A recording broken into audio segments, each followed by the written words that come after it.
ఎప్పటికప్పుడు నేను కూడా పర్యవేక్షిస్తున్నాను. తెల్లవారుతున్న నిద్రలేస్తానే అధికార యంత్రాంగాన్ని అప్రమత్తం చేయడం, మళ్ళీ మీకు కావాల్సినన్ని అరేంజ్ చేయడం, మళ్ళీ క్షేత్రస్థాయిలోకి వచ్చి మీ అందరితో మాట్లాడి ఏమేమి అందా, ఏమి అందలేదు, ఇంకా ఏమి లోపాలు ఉన్నాయి అవన్నీ సరిచేసుకుంటూ 9వ రోజుకి వచ్చాం. ఈరోజు అధికార యంత్రాంగం కూడా ఇక్కడే విజయానంద్, ఆయన కరెంటు విషయాలన్నీ చూసిన సెక్రటరీ, ఆయన ఇక్కడే ఉన్నాడు. అదే మరి కీర్తి ఒక అమ్మాయి అయితే ఐఏఎస్ ఆఫీసర్ అయితే ఆవిడ కూడా ఇక్కడే ఉంది. అందరూ పొరదులోనే ఉన్నాం. మేము మీకోసం 10 రోజుల నుంచి ప్రభుత్వంలో ఉండి అందరం ఇక్కడే ఉండి మంత్రులతో సహా ఎమ్మెల్యేలు ఇక్కడే, పుల్లారావు మొన్నటి నుంచి ఇక్కడే ఉన్నాడు. అదే మరి అందరం కూడా ఇక్కడే ఉన్నాం. ఇక్కడే ఉండి మీకు న్యాయం చేయడం కోసం అన్ని విధాలా మేము ప్రయత్నం చేస్తున్నాం. ఇప్పుడే కొంతమంది పెద్దలు చెప్పారు, ఒకటి గత ప్రభుత్వం చేసిన పాపాలు. ఆ పాపాల్లో మీరు ఒకసారి చూస్తే ఏదైతే అక్కడ గండి పడడానికి కారణం, గండి పడ్డాయి, గండి పూడ్చలేదు. అందుకనే ఏదైతే గండిలో పూడ్చలేదో దానివల్ల నీళ్లన్నీ వచ్చి నేరుగా మీ ఊరి మీద పడిపోయినాయి. అదే కానీ ఆ గండ్లన్నీ పూడ్చుంటే మనకి ఇబ్బంది వచ్చేది కాదు. అదే సమయంలో ఇక్కడ కూడా కొంతమంది స్థానికంగా అక్రమంగా భూమి అంతా ఆక్యుపై చేశారు. కాలువల్ని, డ్రైన్స్ని, లేకపోతే బుడమేరు పూర్తిగా ఆక్రమించేశారు. అక్రమ కట్టడాలు కట్టుకున్నారు, రిజిస్ట్రేషన్ చేసి అమ్మేసుకున్నారు కూడా. దానివల్ల నీళ్లు పోయే పరిస్థితి లేదు. ఇవన్నీ కలిసి మీకు ఎప్పుడో పడిన వర్షాలు పడ్డాయి, నీళ్లు కూడా విపరీతంగా వచ్చాయి. ఒక పక్క నేచర్, ప్రకృతి మన పట్ల చిన్న చూపు చూసింది. దానికి తగినట్టు పాలకుల పాపాలు, గతంలో చేసినటువంటి తప్పులు మనందరికీ శాపాలుగా మారి 9 రోజులు మీరు నీటిలో ఉన్నారు. మీ కష్టాలు వర్ణాతీతం. సర్వస్వాన్ని కోల్పోయారు. ఇంట్లో ఏమీ లేవు. 9 గుంటలతో బయట వచ్చారు. ఇంట్లో ఉండే కుట్టు మిషన్లు ఉంటే అవి పోయినాయి. ఇంట్లో ఉండే వస్తువులు, బట్టలు పోయినాయి, బీరువాలు పోయినాయి, ఇంట్లో ఉండే మంచాలు పోయినాయి, లేకపోతే మీ స్టవ్ పోయింది. అదే మరిగా వాషింగ్ మెషిన్లు పోయినాయి, ఇంకో పక్క ఫ్రిడ్జ్ పోయింది, ఇంకో పక్క ఫ్యాన్ ఉంటే ఫ్యాన్ పోయింది, ఒకటిగా టీవీలు పోయినాయి, ఇంకో పక్క స్కూటర్లు కానీ, మోటార్ బైక్లు కానీ, ఆటోలు ఉంటే అవి పోయినాయి. చిన్న చిన్న షాపులు ఉంటే చిన్న చిన్న షాపులు కూడా పూర్తిగా పోయే పరిస్థితికి వచ్చాయి. అన్నీ కూడా నీటి అయిపోయినాయి. ఇంకో పక్క చిన్న చిన్న పరిశ్రమలు పెట్టుకుంటే అవి కూడా పోయినాయి. ఆ విధంగా చిన్న పెద్ద తారతమ్యం లేకుండా అందరూ దెబ్బతిన్నారు, ఒకరిని కాదు. ఇంకో పక్క ఫస్ట్ ఫ్లోర్లో, సెకండ్ ఫ్లోర్లో ఉండేవాళ్ళు బయట వచ్చే పరిస్థితి లేదు, వాళ్ళు ఇబ్బంది పడ్డారు. ఇవన్నీ నేను చూశాను. కానీ మీకు న్యాయం జరగాలి. అందుకే ప్రభుత్వానికి కూడా ఇబ్బందులు ఉన్నాయి. మీరు ఆ విషయం కూడా గుర్తుపెట్టుకోవాలి. 10.5 లక్షల కోట్ల రూపాయలు అప్పు చేసిపోయాడు. నేను అప్పటికినే అప్పు ఇచ్చేవాడు లేదు. ఇష్టానుసారంగా ఎక్కడికక్కడ దొరికింది ఇక్కడంతా అప్పులు చేసి దోచుకొని నిన్నే మీరు చూశారు. కడాన నాకు ఒక అనుమానం కూడా వచ్చే విధంగా చేశారు. ఏదైతే ప్రకాశం బ్యారేజ్ మీద 3 పడవలు వచ్చాయి. ఆ పడవలు ఎవరో లేరు, ఇప్పుడు కూడా వాళ్ళ కలర్లే ఉన్నాయి. ఎంత ఇప్పుడు అదే ఇప్పుడు మీరు అన్నట్టు వాళ్ళ ఆ పడవలు కూడా వదిలిపెడితే, ఆ పడవలు అయితే ఒక్కొక్క పడవ 30 టన్నులు బరువు ఉంటుంది. అక్కడ ఏదైతే ఒక సపోర్టింగ్ కోసం బ్యాలెన్సింగ్ ఇది కడతాం, బీమ్ కట్టాం. ఆ సపోర్టింగ్ బీమ్ నుంచి కొట్టాయి. 11,20,000 క్యూసెక్స్ నీళ్లు వస్తూ ఉంటే ఆ స్పీడ్లో వచ్చి ప్రాజెక్టు గుద్దే పరిస్థితికి వచ్చింది. అదే కానీ కాలంను కొట్టుంటే, ఆ కాలం కానీ ఇరిగిపోయి ఉంటే ప్రాజెక్టే వెళ్ళిపోయేది. 100 సంవత్సరాల కంటే ముందు కట్టిన ప్రాజెక్ట్ ఇది. ఏది బ్రిటిష్ వాళ్ళు కట్టిన ప్రాజెక్టు 1854లో వాళ్ళు కట్టారు. 1954 ఆ ప్రాంతంలో ప్రకాశం పంతులు గారు ఇది బాగా రిపేర్ అయ్యింది, ఇది పనిచేయదంటే మళ్ళీ ఒక బ్యారేజ్, పుండె బ్యారేజ్ ఆయన కట్టాడు. దానికి కూడా 70 ఏళ్ళు అయింది.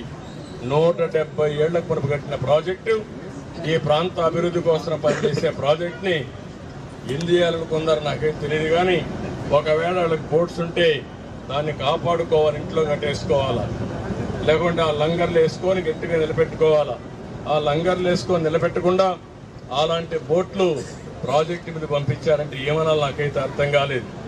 ఇప్పుడు మా పనంతా ఒక పక్క వరదలపైన యుద్ధం చేయాలి, ఇంకో పక్క నేరస్తులపైన పోరాడాలి. కళ్ళు తెరిచి కళ్ళు మూసుకుంటే ఏం చేస్తారో తెలియదు వీళ్ళు. మీకు అన్యాయం చేయడం కోసం అన్ని విధాలా ప్రయత్నం చేస్తున్నారు. నేను మీకు న్యాయం చేయడం కోసం నేను ప్రయత్నం చేస్తా ఉంటే, మా ఆఫీసర్లు వచ్చి ఇంత కష్టపడతా ఉంటే వాళ్ళు కూడా వచ్చి చేసిన పాపాలు కొంతవరకైనా కడుక్కునే విధంగా మీ దగ్గరికి రావాల్సింది. కనీసం బురదలో తిరిగితే కొంచెమైనా వాళ్ళు కూడా భగవంతుడు కరుణిస్తాడు. కానీ బురదలో వచ్చి రాకుండా ఎక్కడో బెంగళూరులో ఒకరు కూర్చొని మన మీద బురదేసే పరిస్థితికి వస్తున్నారు. ఇవి తలుచుకుంటే చాలా బాధేస్తుంది. ఇలాంటి వాళ్ళు కూడా రాజకీయాల్లో ఉన్నారా అని మొట్టమొదటిసారి చూస్తున్నా. 50 సంవత్సరాల తర్వాత 45 ఏళ్ళు చూశాను. ఎవ్వరు కూడా వీలైతే సహాయం చేసేవాళ్ళు, వీలు కాకపోతే నోరు మూసుకొని ఉండేవాళ్ళు. కానీ వీళ్ళు అడ్డం పడడం మాత్రం చాలా దుర్మార్గం. మీరు ఆ సాక్షి పేపర్ చూస్తూ ఉంటారు. నిద్ర లేస్తే విషం కప్పుతున్నారు. విషం కప్పే పరిస్థితికి వచ్చారు. వాళ్ళు ఏమన్నైతే నాకైతే అర్థం కాల. వాళ్ళు మీరు నమ్మరు. నేనేమంటున్నానంటే మీరు గుర్తుపెట్టుకోవాల్సి ఉంటుంది. మీరు నమ్మడం లేదు కానీ ద్రోహం చేస్తున్నారు. అది నా బాధ. మనం అందరం కూడా గుర్తుపెట్టుకోవాల్సింది, ఇలాంటి దుర్మార్గులు చేసే పని వల్ల మన రాష్ట్రానికి చెడ్డ పేరు వస్తూ ఉంది. మనకు జరిగే మంచి జరగకుండా పోయే పరిస్థితి వస్తూ ఉంది. సోషల్ మీడియాలో కూడా ఫేక్ పోస్టులు పెడుతున్నారు. ఒకటినే కాకుండా మీరు నమ్మరు తమ్ముడు, కానీ వాళ్ళు చేసేది ఏ ఒక్కరో ఇద్దరిని నమ్మించి మోసం చేయాలని కుట్రలు చేస్తున్నారు. మనం అంతా పని చేయాలని మనం పోతున్నాం, వీళ్ళు కుట్రలు చేయాలని వీళ్ళు వస్తున్నారు. ఇప్పుడు మీ అందరికీ కూడా ఒకటి గుర్తుపెట్టుకోవాల్సిన అవసరం ఉంది. మీకు ఇవన్నీ అయిన తర్వాత ఇంతబడు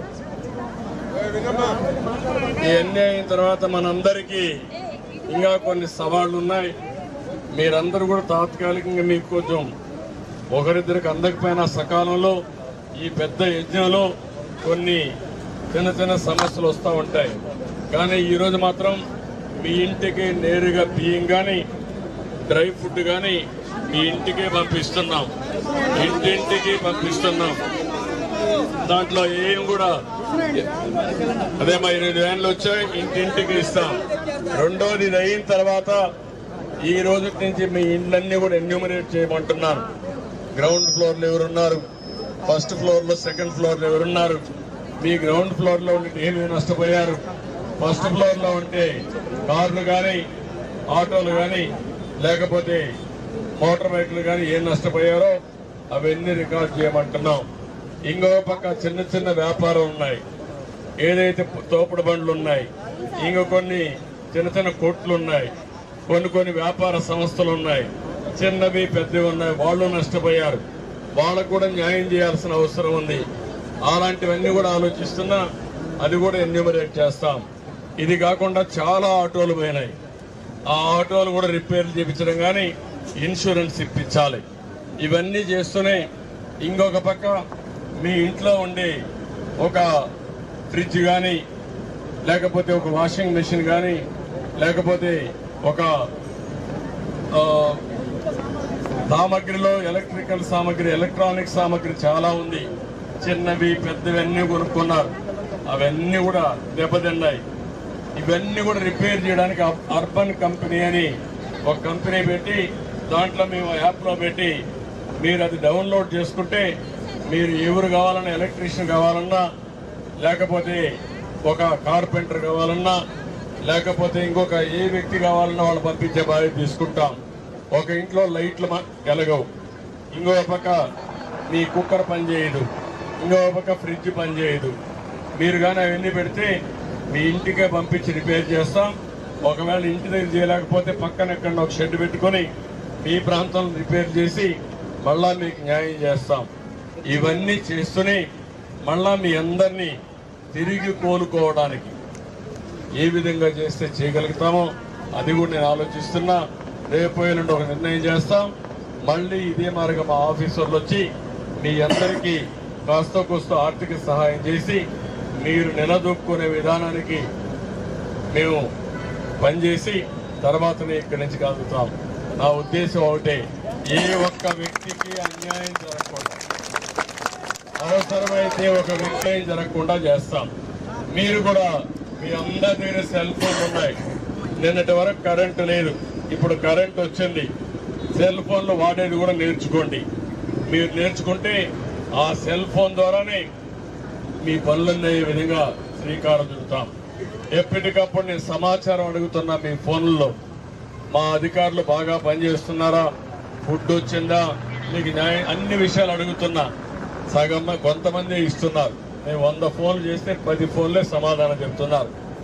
మీరు 10 కాకుండా 50 మంది నేర్చుకొని కానీ మీరు సమాధానం చెప్తే నాకు కూడా వాస్తవాలు తెలుస్తాయి. వాస్తవాలు తెలిస్తే ఎవరికైనా అన్యాయం జరిగితే మీ ఇంటికే మా ఆఫీసర్ని పంపిస్తా, మీకు న్యాయం చేసే వరకు మీకు అండగా ఉంటా. దయచేసి టెక్నాలజీని కూడా ఉపయోగించుకోండి. నా కోసరం కాదు, మనందరి కోసరం. టెక్నాలజీ రాబోయే రోజుల్లో మన జీవితంలోనే. నేను ఒకప్పుడు వస్తే ఈ సెల్ ఫోన్లు కూడు పెడతాయా అన్నారు. నేనే అవి కావాలని కోరుకొని ఆ రోజు తీసుకొస్తే చాలా మంది ఎగతాళి చేశారు 25 ఏళ్లకు మునుపు. ఇప్పుడు సెల్ ఫోన్ వల్లనే మీకు ఇన్ఫర్మేషన్ నాకు ఇవ్వగలిగారు, నేను మీతో చేరగలిగాను. నిన్న మీరు చూసుంటారు, డ్రోన్లు పెట్టాను. డ్రోన్లు పెట్టి మొత్తం తెప్పించా. ఇప్పుడు డ్రోన్లు పంపించి చెత్త అంతా కూడా చూస్తున్నా, రోడ్లన్నీ చూస్తున్నా. ఎక్కడ చెత్త ఎక్కువ ఉంటే అక్కడ మళ్ళా వ్యాన్ పంపించి, ట్రాక్టర్ పంపించి ఆ చెత్తను తీసే కార్యక్రమాన్ని శ్రీకారం చుట్టాం. ఇట్లా ప్రతి ఒక్క పని కూడా ఎక్కడికక్కడ టెక్నాలజీ కూడా ఉపయోగించి ప్రజలకు మేలు జరిగే కార్యక్రమాలు చేస్తున్నాను. మీరు ఇంకొక విషయం కూడా ఆలోచించాను. ఇక్కడ చాలా మంది ఉన్నారు. మీరు కొంతమందికి ఇప్పుడు అర్థం కాదు నేను చెప్పేది, మీరు కూడా అర్థం చేసుకోవాలి. రాబోయే రోజుల్లో పని చేసే దాంట్లో కూడా మార్పులు వస్తున్నాయి. ఆ విషయం మీరు గుర్తుపెట్టుకోవాలి. ఎందుకు వస్తున్నాయంటే మనకు ఫ్లెక్సిబిలిటీ. నాకు సమయం ఉన్నప్పుడే నేను పని చేస్తా, అవతలకి అవసరమైనప్పుడే పనికి పిలుస్తారు. ఈ 2 మ్యాచింగ్ వచ్చేస్తా ఉంది. ఒక డ్రైవర్ 3 గంటల పని చేస్తాడు, ఆయనకి ఏ టైం ఉంటే 2 గంటల పని చేస్తాడు కాదు, ఆ టైంలోనే ఆయన వెళ్తాడు, లేకపోతే వేరే టైంలో ఆయన వెళ్ళడు. ఒక ఆయనకు ఒకే టైంలో పని ఉంటుంది, అప్పుడు ఆయన ఎవరిని కావాలో ఆయన పిలుచుకుంటాడు. అదే జరగబోతుంది. మీ ఇంటికి ఒక మెకానిక్ కావాలన్నా, లేకపోతే ఒక ఎలక్ట్రీషియన్ కావాలన్నా, ఒక ప్లంబర్ కావాలన్నా మీరు షాపుకు పోవాల్సిన పని లేదు. మీరు చెప్తే వాళ్ళే వస్తారు. ఇప్పుడు ఎట్లొచ్చిందంటే రాబోయే రోజుల్లో ఎవరైనా బార్బర్ కావాలంటే మంగళ షాపు పోయే పని లేదు, మీ ఇంటికే వస్తాడు. ఏ టైంలో మీరు రమ్మంటే ఆ టైంలో వచ్చేసి వెళ్ళిపోతాడు. ఆయన కూడా షాప్ పెట్టుకునే పని లేదు. దానివల్ల ఆయనకు మంచి జరుగుతూ ఉంది, మీకు మంచి జరుగుతుంది. దానికే అవన్నీ డౌన్లోడ్ చేసుకోమంటున్నా. ఇంకో పక్కన ఇక్కడ ఒక ప్రయోగంగా చేస్తున్నా. అది కూడా మీరు చూస్తే మీ ఇంట్లో కూర్చొని ప్రపంచంలో ఉండే కంపెనీస్ పనిచేయడం, మీ కాలనీలో కూర్చొని ఒక 100 ఈ బిల్డింగ్ల పైన మంచి రెంట్కి తీసుకొని ఒక 100 వర్క్ స్టేషన్లు తయారు చేసి ఇంట్లో బోర్ కొడితే అక్కడ పోయి పనిచేయడం, అక్కడ మీకు ట్రైనింగ్ చేయడం. మన పిల్లలు దినానికి 4-5 గంటలు పని చేసుకుంటే ఒక 20-30 వేలు ఇంటి దగ్గర నుంచి సంపాదించుకునే మార్గం కూడా ఆలోచిస్తున్నా. అది రాబోయే రోజుల్లో జరగబోయేది. కానీ మీకు ఒక ఆలోచన రావాలి. మా ఆడబిడ్డలు చదువుకున్నారు, ఇంట్లో వంట చేస్తారు. వంట చేసి కొంత సమయం ఉంటుంది, ఆ సమయంలో గమ్మునుంటారు, టీవీలు చూసుకుంటా కూర్చుంటారు. ఆ టైంలో ఒక 2 గంటలు పని చేసుకుంటే భర్తతో సమానంగా ఒక 20 వేలు మీరు సంపాదిస్తారు. అది కూడా నేర్పిస్తాం మీకు అందరికీ. అయితే నేను చెప్పేటన్నీ మీరు ఆలోచించుకోవాలి. అన్నీ ఆయన ఏది చెప్తాడే మన వల్ల ఎక్కడవుతుంది అనుకుంటే ఏది చేయలేము లైఫ్లో. నేను అందుకనే అదే మా 2 సంపాదిస్తున్నారు, అప్పుడు ఇది వస్తా ఉంది. సంపాదించేది కూడా మా కష్టమే కాదు, కష్టపడి సంపాదించేది ఒకటి, స్మార్ట్గా సంపాదించేది ఒకటి. తెలివితేటలు సంపాదిస్తే ఎక్కువ ఆదాయం వస్తుంది, అది కూడా నేర్పిస్తాం. ఒకప్పుడు శారీరక కష్టం చేసేవాళ్ళం, ఇప్పుడు శారీరక కష్టం కాదు, తలతో పని చేయాలి. అందుకే నేను మీ అందరికీ ఏం చేయాలని చెప్తాను. అందుకే నేను ఈ విధానం చెప్పింది.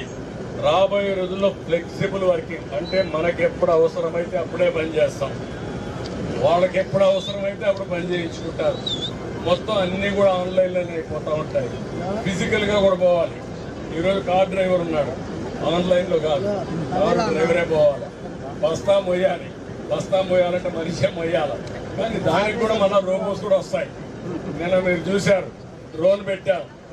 డ్రోన్ పెట్టి ఏం చేశాను, ఆ బిల్డింగ్ అంతా ఉంది, ఆ పైకి పోవాలి, ఆ పైకి మోయలేము కాబట్టి ఇవ్వలేదు.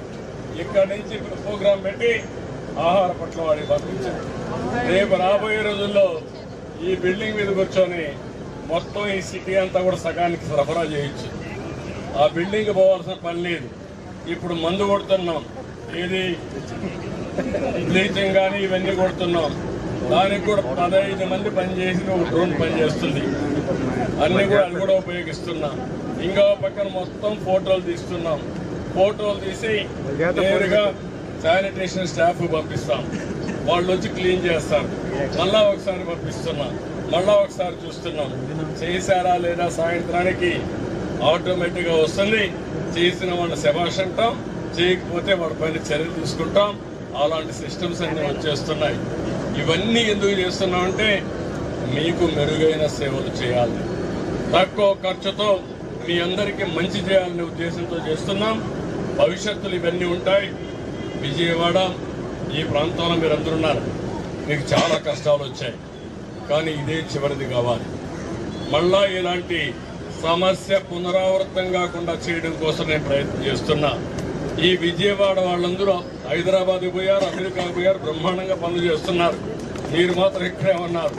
ఇప్పుడు నేను అనుకోవడం ఏంటంటే విజయవాడలో ఉండే మీరు కూడా అమెరికాలో పోయిన విజయవాడ వాళ్ళకంటే ఎక్కువ పనిచేసే విధంగా నేర్పిస్తా, చేయూతనిస్తా.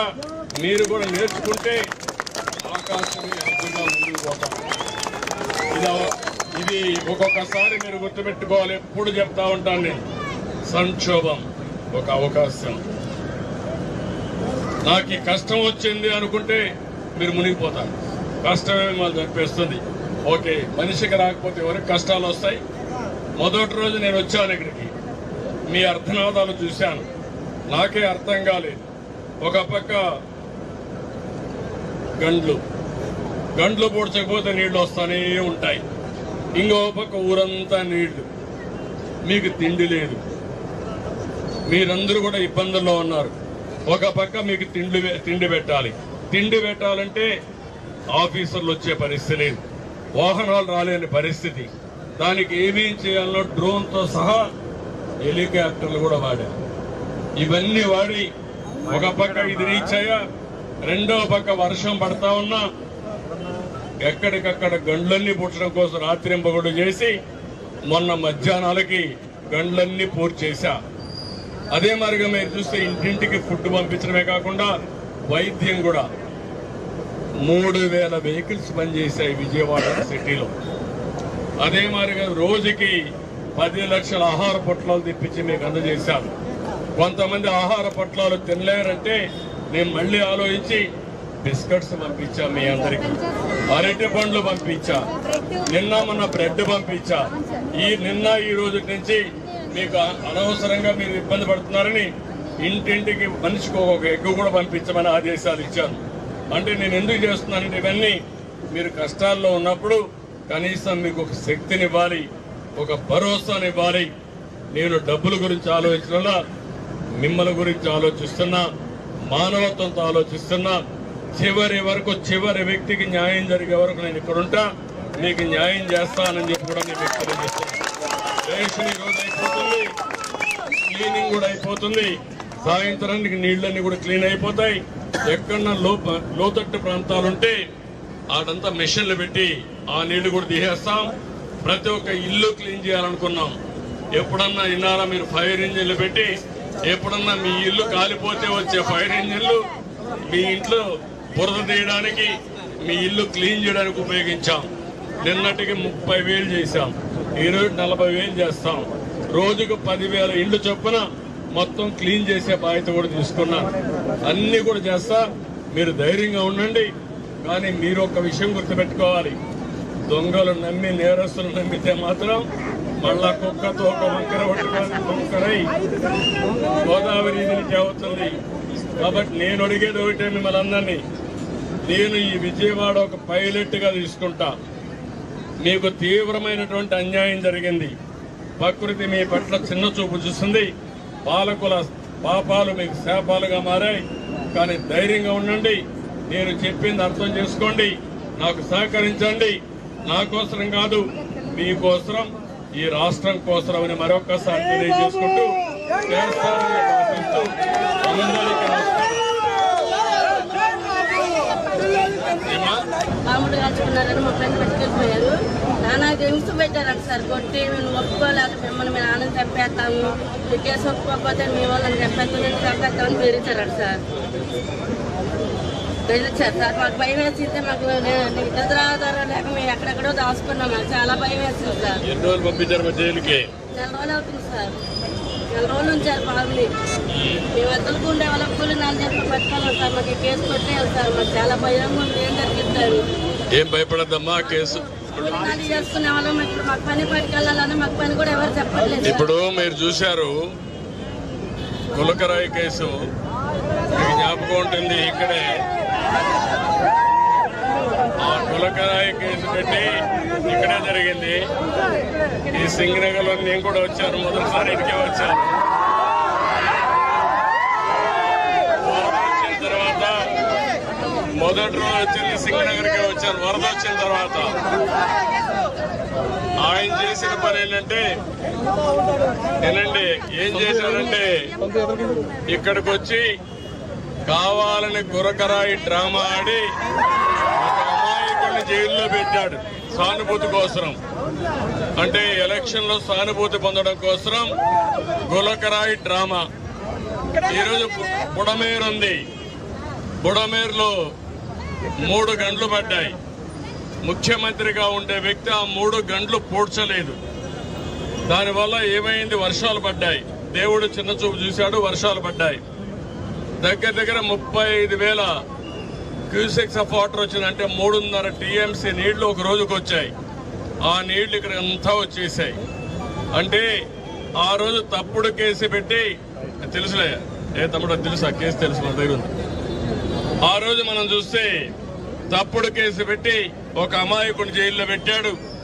ఈ రోజు అతను చేసిన తప్పు వల్ల 3 గంటలు బట్టి బుడమేరుకు మిమ్మల్ని అందరినీ 6 లక్షల మందిని క్షోభ పెట్టారు. 30 మంది చనిపోయారు. ఇప్పుడు ఆయన ఏం చేయాలి?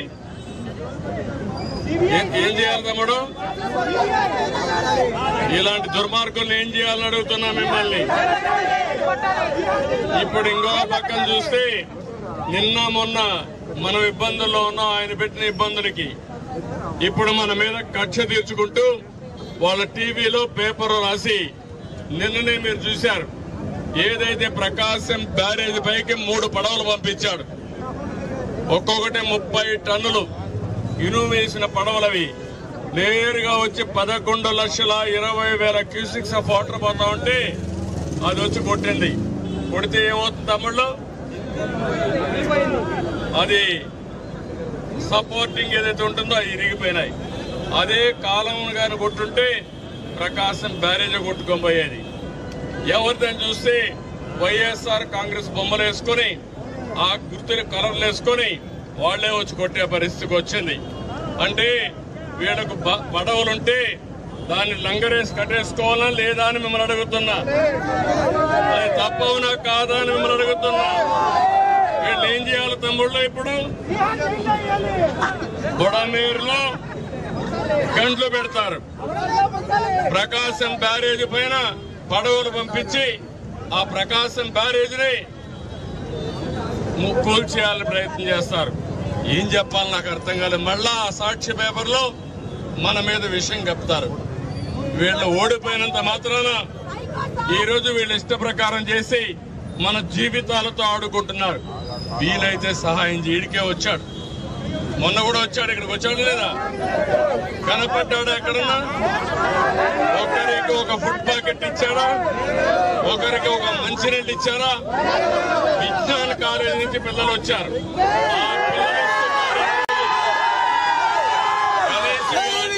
చేశాడా? ఒక్క వైఎస్ఆర్ కాంగ్రెస్ వాళ్ళు ఎవరన్నా వచ్చారా ఇక్కడికి? ఎవరికైనా ₹1 సహాయం చేశారా? ఇది ఒక రాజకీయ పార్టీగా తమ్ముళ్ళు అని మిమ్మల్ని అడుగుతున్నా. మీలో అందరిలో కూడా ఒకటి గుర్తుపెట్టుకోవాల్సిన అవసరం ఉంది. ధీమా పార్టీ. మీరందరూ కూడా నేను ఈరోజు వచ్చింది మొట్టమొదటిసారిగా ఆదిత్యనగర్కి వచ్చాను. అక్కడి నుంచి నేను ఈ పరిస్థితులు చూశాను, ఇక్కడ దాకా వచ్చాను.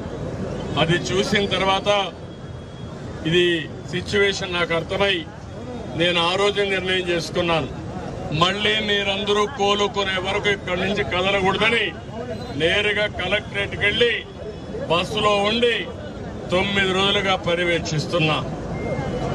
నేను 3-4 సార్లు ఇక్కడికి వచ్చాను, మిమ్మల్ని అందరినీ పరామర్శించాను, 4-5 సార్లు వచ్చాను.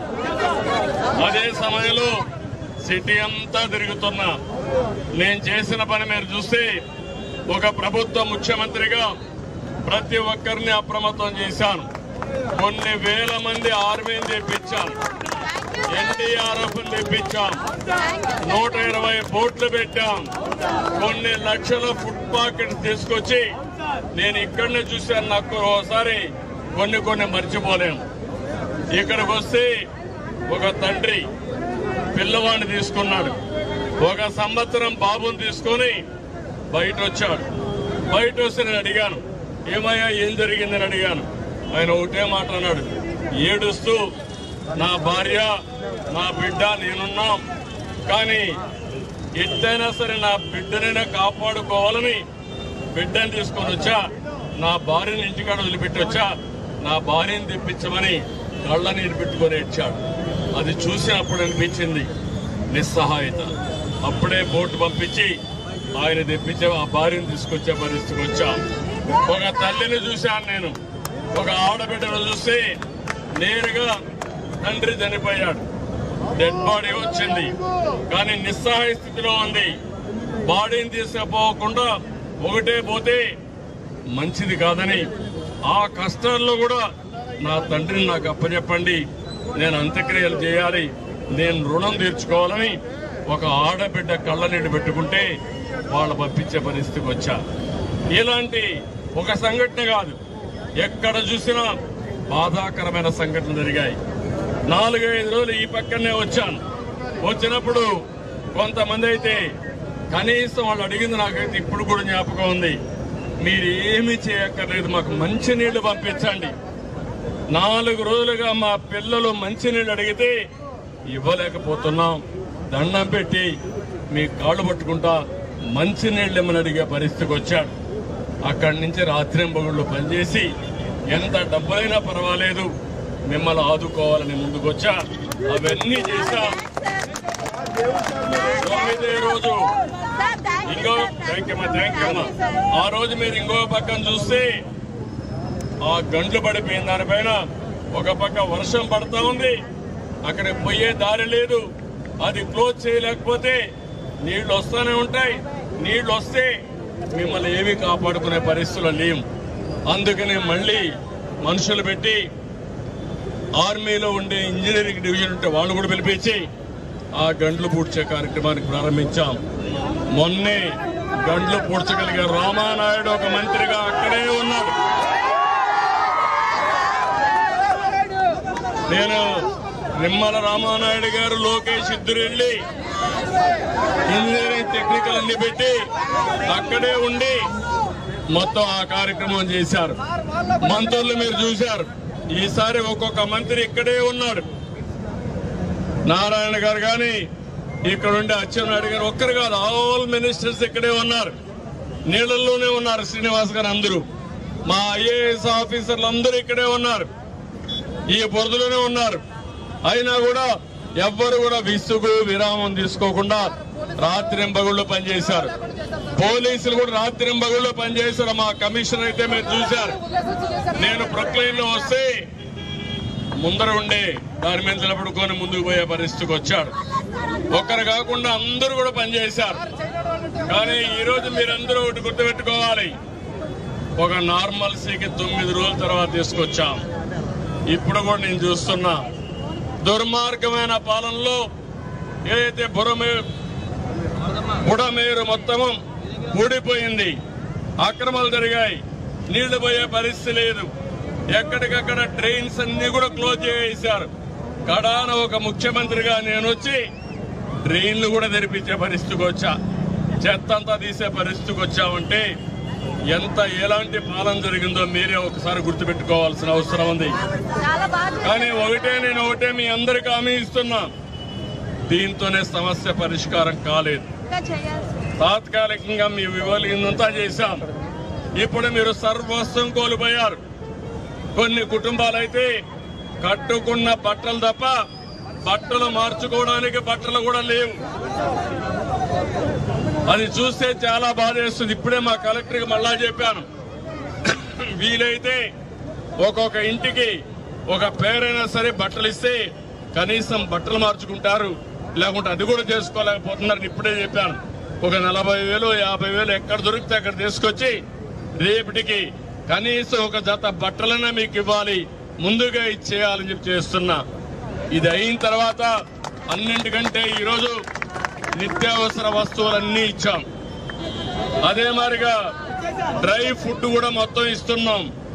ఇది కాకుండా 2 రూపాయలకు 5 రూపాయలకు 10 రూపాయలకి కూరగాయలు కూడా అందుబాటులో పెడుతున్నాం. ఇంకా తెప్పిస్తా, ఇంకా ఇస్తా, మీకు ఎవ్వరికి ఇబ్బంది లేకుండా చేస్తాం. ఇది అయిన తర్వాత మీ అందరికి ఒక విషయం చెప్పాలి. అందరి దగ్గర సెల్ ఫోన్లు ఉన్నాయా లేదా? ఇప్పుడు కరెంట్ కూడా వచ్చిందా లేదా? ఛార్జ్ కూడా చేసుకోవచ్చా లేదా? అయితే మిమ్మల్ని అడిగేది ఒకటే, మీ ఇంట్లో గ్యాస్ ఉంది, స్టవ్ కాలిపోయింది, బాగా నీళ్ళల్లో పోయింది. అదే మరిగా మీ ఇంట్లో ఏదైతే ఫ్రిడ్జ్ ఉంది అది కూడా పోయింది, వాషింగ్ మిషన్ పోయింది, ఇంకా కూడా టీవీ పోయింది. ఇప్పుడే మా తమ్ముడు చెప్పాడు, జిరాక్స్ మిషన్లు పోయినాయి. ఇంట్లో ఉండే వస్తువులన్నీ ఎలక్ట్రానిక్స్ కానీ ఇంకా కూడా ఒకసారి చూస్తే కార్లు పోయినాయి, ఆటోలు పోయినాయి, స్కూటర్లు పోయినాయి. అదే మాదిరిగా ఏవైతే మోటార్ బైకులు పోయినా అన్ని పోయినాయి. ఇప్పుడు నేను మేము అందరూ ఒకటే కోరుతున్నా, ఇప్పుడు మీరు చేయాల్సింది, నేను అర్బన్ తమ్ముడు ఒకటి అర్బన్ కంపెనీ అని ఆన్లైన్ లోనే మీరు బుక్ చేసుకోవచ్చు. అంటే మీరంతా గుర్తుపెట్టుకోవాల్సి, ఒక ప్లంబర్ కావాలన్నా, ఒక ఎలక్ట్రీషియన్ కావాలన్నా, మీ ఇంట్లో ఉండే ఒక మోటార్ వెహికల్ రిపేర్ కావాలన్నా, ఆటో పోయినా అవన్నీ కూడా ఇస్తే ఇమ్మీడియట్ గా రిపేర్ చేయించే బాధ్యత మేము తీసుకుంటాం. మనుషులు పంపిస్తానే మీ అందరికీ.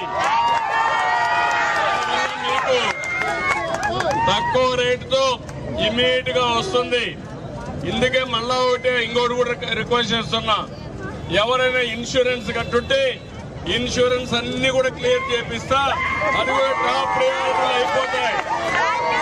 అంత మునుపు ఇన్సూరెన్స్ కడితే మీకు అది వచ్చేది కాదు, తిప్పి అవస్థ పెట్టేవాళ్ళు. ఈసారి అది లేకుండా ఆ పని కూడా చేస్తాను. ఇది అయిన తర్వాత ఇంకొక పక్కన మీరు ఆలోచించుకోవాలి, అందరి దగ్గర ఇన్సూరెన్స్ లేని బండ్లకి ఏం చేయాలనో ఆర్థిక సహాయం కూడా చేస్తాను. అది కూడా నేను ఆలోచిస్తున్నాను. రెండోది, మీరు ఇంట్లో చాలా వస్తువులు పోయినాయి, అవన్నీ రికార్డ్ చేసి పెట్టండి.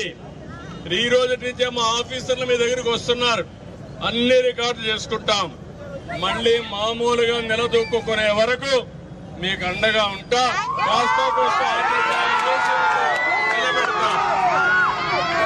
చిన్న షాపులు పోయినాయి, తోపుడు బండ్లు పోయినాయి, థర్డ్ పార్టీ ఇన్సూరెన్స్ ఉంది, ఇలాంటి అనేక సమస్యలు ఉన్నాయి. అవన్నీ కూడా పరిష్కారం చేస్తాం. కానీ ఒక్క విషయం మిమ్మల్ని అడుగుతున్నా, మీ దగ్గర ఫోన్లు పెట్టుకొని నేను ఏదైనా ఒకటి అడిగితే మీరు సమాధానం చెప్పడం లేదు. కొంతమందికి తెలియడం లేదు, కొంతమంది తెలిసినా బిజీగా ఉన్నారు. నేను ఎందుకంటే పూటకు మిమ్మల్ని అడుగుతున్నా, మీకు పంపించిన భోజనం నాణ్యంగా ఉందా అని అడుగుతున్నా, మా ఆఫీసర్లు బాగా పనిచేశారని అడుగుతున్నా, అదే మరి మీ ప్రాంతంలో ఇంకా నీళ్లు ఉన్నాయని అడుగుతున్నా. ఇవన్నీ ఎందుకు అడుగుతున్నానంటే, మీరు సమాచారం ఇస్తే మా కంట్రోల్ రూమ్ నుంచి మా అధికారులకు చెప్పి ఇంకా మెరుగైన సేవలు అందించడానికి ఈ యొక్క సర్వేలన్నీ నేను చేస్తున్నాను. అది కూడా మీరు చేయండి. రెండోది కూడా ఇంకొక విషయం అడుగుతున్నా మిమ్మల్ని అందరినీ. ఇప్పుడు మీకు సెల్ ఫోన్ ఉంది, మీ సెల్ ఫోన్ ని మీరు వాడుకునేది ఇప్పుడంతా ఫోటోలు తీసుకోవడానికి వాడుతున్నారు. వీడియోలు తీయడానికి వాడుతున్నారు, లేకుంటే మీరు మాట్లాడాలంటే మాట్లాడుతున్నారు. కానీ ఆ సెల్ ఫోన్ తో ఇంకా చాలా పనులు చేయొచ్చు మీకు. ఇప్పుడు ఆ సెల్ ఫోన్ వల్ల మీరు చాలా పనులు చేయొచ్చు. నేను ఒకటే అడుగుతున్నా, ఒకప్పుడు సెల్ ఫోన్ కావాలా వద్దంటే చాలా మంది ఎగతాళి చేశారు, సెల్ ఫోన్ భోజనం పెడుతుందా అని. ఇప్పుడు ఆ సెల్ ఫోన్లు అందరికీ ఉన్నాయి, భార్య భర్తకు ఉన్నాయి, కొడుకుంటే కొడుకుంది, ఇంట్లో 5 మంది ఉంటే 5 మందికి ఉంది. అయితే చిన్న పిల్లలకు కూడా వచ్చింది. కానీ ఆ సెల్ ఫోన్ ఉపయోగించుకోవడంలో మాత్రం మీరు పూర్తిగా ఉపయోగించుకోవడం లేదు. భవిష్యత్తులో నాలెడ్జ్ ఎకానమీలో మీరు గుర్తుపెట్టుకోవాలి. ఎవరైనా పని చేయాలంటే మీకు సమయం ఉన్నప్పుడే పని చేసుకునే అవకాశం వస్తుంది. ఎవరైనా కానీ పనికి కావాలి అని మెసేజ్ పెడితే వాళ్ళకి అవసరమైనప్పుడే మనుషులు వస్తారు. ఉదాహరణ చెప్తున్నా, ఒక మంగళతను కావాలంటే ఒకప్పుడు షాపు పోవాలి, ఆయన టైం ఉన్నప్పుడు మీరు వెయిట్ చేయాలి పోయి అక్కడికి. ఇప్పుడు అవసరం లేదు, మీరు ఆన్లైన్ లో మెసేజ్ పెడితే బార్బర్ మీ ఇంటికే వస్తాడు, మీకు ఎప్పుడు టైం ఉంటే అప్పుడే వస్తాడు. అంటే ఇప్పుడు ఆయనకు కూడా ఒక లాభం, ఇంట్లో షాపు పోయే పని లేదు, ఇంట్లో నుంచి స్కూటర్ వేసుకుంటాడు, ఎవరికి అవసరమైతే వాళ్ళ ఇంటికి పోయి చేసి మళ్ళా ఇంటికి వస్తాడు. ఇప్పుడు డ్రైవర్లు ఉన్నారు, ఒకప్పుడు ఫుల్ టైం డ్రైవర్లు ఉండేవాళ్ళు, ఇప్పుడు డ్రైవర్లు కూడా 2 గంటలకే వస్తారు, 3 గంటలకు వస్తారు, 4 గంటలు పార్ట్ టైం పనిచేస్తారు. అలాంటి సిస్టమ్ అంతా ఆన్లైన్ లో వచ్చేసింది. అందుకనే మీరందరూ గుర్తుపెట్టుకోవాలి, మా ఆడబిడ్డలు ఉన్నారు, చదువుకున్నారు, ఇంట్లో ఉంటారు, ఏం పని చేయాలో తెలియకుండా వంట పనికే పరిమితం అవుతారు. ఇప్పుడు ఇంట్లో కూర్చొని ఖాళీగా ఉన్నప్పుడు 3 గంటలు కంప్యూటర్ లో పనిచేస్తే ఒక 20,000 30,000 రూపాయలు సంపాదించుకోవచ్చు మగవాళ్ళతో సమానంగా. అలాంటి ఎకానమీకి నేను శ్రీకారం చుట్టాలనుకుంటున్నాను. ఎప్పుడైనా ఒక విషయం మీరు గుర్తుపెట్టుకోవాలి, ఒక క్రైసిస్, ఒక సంక్షోభం ఒక అవకాశాన్ని ఇస్తుంది. ఈ రోజు నేను సంక్షోభం నేను భయపడిపోయింటే నేను ఏమీ చేసేవాడిని కాదు. మీరు ఒకసారి కోప్పడ్డారు నా మీద, ఎందుకు కోప్పడ్డారని మీ కష్టాల్లో తిండి రాకపోతే బాధపడ్డారు. నేను మా ఆఫీసులకు ఒకటే మాట చెప్పాను, వాళ్ళ కష్టాల్లో ఉన్నారు, బాధలో ఉన్నారు, ఆవేశంలో ఉన్నారు, వాళ్ళని ఆదరించండి. వాళ్ళందరినీ ఒకసారి కోప్పడినా తిట్టినా మీరు వాళ్ళకి సమాధానించని చెప్పి ఆ కార్యక్రమం చేశారు. ఇప్పుడు మిమ్మల్ని అడుగుతున్నా, మీరందరూ గాని నేను చెప్పిన పనులన్నీ మీరు ఫాలో అయితే మీ జీవితం సుఖమయం అవుతుంది. మీకు అన్ని కూడా వస్తువులు ఆన్లైన్ లోనే చేసుకునే పరిస్థితికి వస్తారు. నేను ఇచ్చే డబ్బులు కూడా చాలా సిస్టమేటిక్ గా ఇస్తా. నేనేదో ఈ వరదల విషయమే మాట్లాడడం లేదు, ఈ వరదల విషయాన్ని ఆధారంగా చేసుకుని మీ జీవితాల్లో మళ్లీ బాగుపడడం కోసం ఏమేం చేయాలో నేను చేస్తాను. అందుకే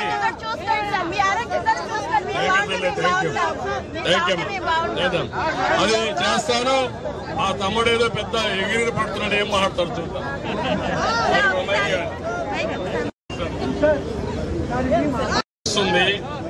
కొన్ని ఆలోచనలు ఎట్టుంటాయంటే, మంచి వరదలు ఉన్నాయి, మంచి వరదలు ఉంటే ఒక రోజు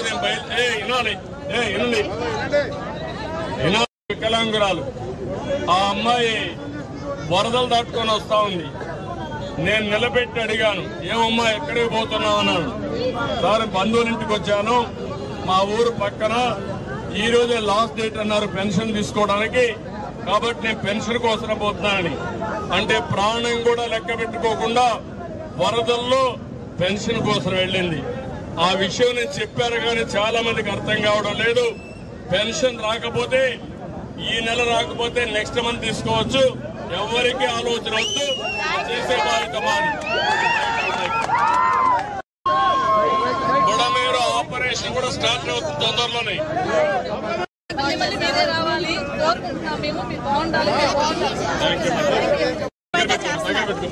బాగా చేస్తున్నారు సార్, మీ ఆరోగ్యం కూడా చూసుకోండి, మీరు బాగుంటే మేము బాగుంటాం.